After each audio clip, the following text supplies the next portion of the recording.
Hey guys, DJ Velvin here, and as you can see, I have both of my CDJs that are already two of them because I'm a boss. And now you can see I have the Numark iM9. It's a 4-channel mixer with effects, and it can also hold an iPod and record to an iPod. But for now, I'm just going to be doing an opening thing. What I forgot to mention about these in the previous video is that they come with Tractor, which is also inside that manual in the back of it. But let's open this. So, get this back open.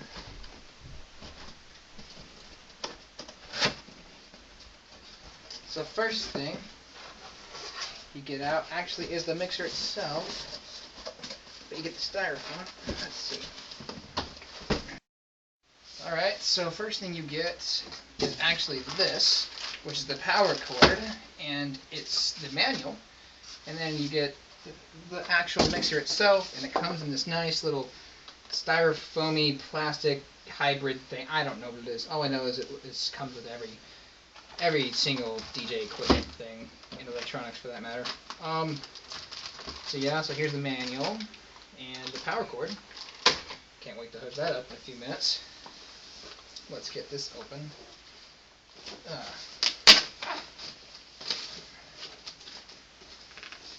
However they got it open. There, that's out.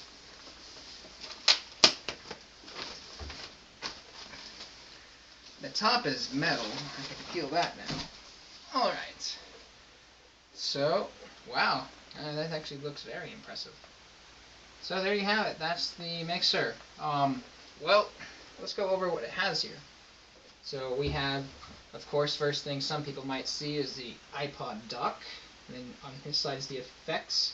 And if you're doing like roll, phaser, everything else, you have the 1/16 effect, 1/8 effect, 1/4 effect, half effect, and 3/4 effect. So it's different frequencies of which the effect goes in.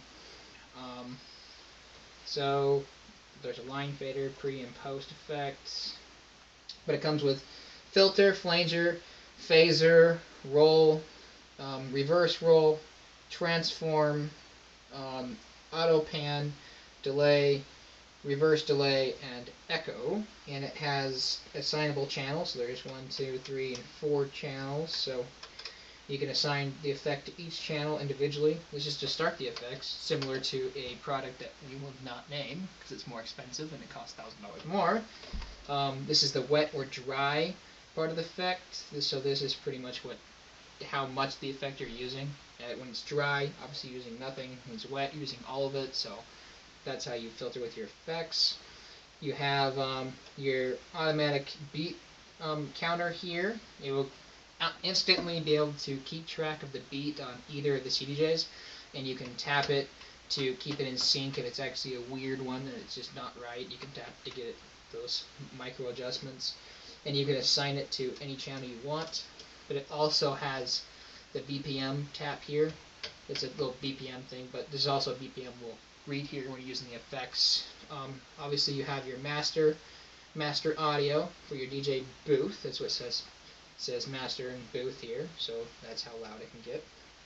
Then you have your 3 perfect EQs for all of the 4 channels. You even have just a gain max and gain minimum, which is great to find. They're all set in the middle and off for some reason. So you have your line in, line out, or iPod. So for this one, for channel 4 is the one I guess you can assign your iPod to. So if you want to mix to your iPod, sort of, you can't really adjust the speed, but you can assign it to iPod, to mic 1, or line 5. That's what that is. So you have line 3, line 4, photo line. So these are the ones that you would usually use. So 1 and 2. So then you have your mic input here. So this is actually a good mic input, not like one of the cheap ones that looks like a headphone dock. You have here, this is all for your mic. This is the gains, and you can assign your mic to any one of these. This is for your headphones though. This is assigning to which one you want to listen to your headphones. So I've seen some mixers where it just, you only have a 2-way mixer, just left and right. These ones are actually just buttons. So, well, they're little notches on the thing.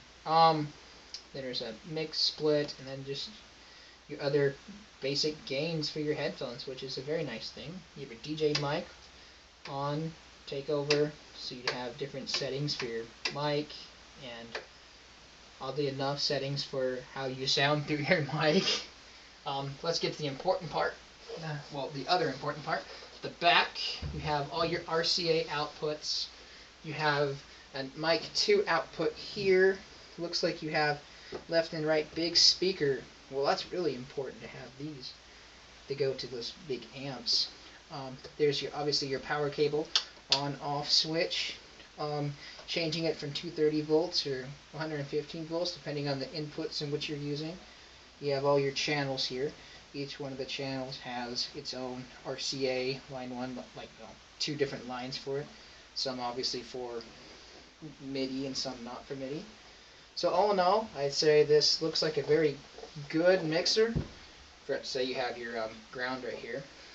And can't wait to start getting this baby into good use. But for now, this is just an opening video, and stay tuned for the review.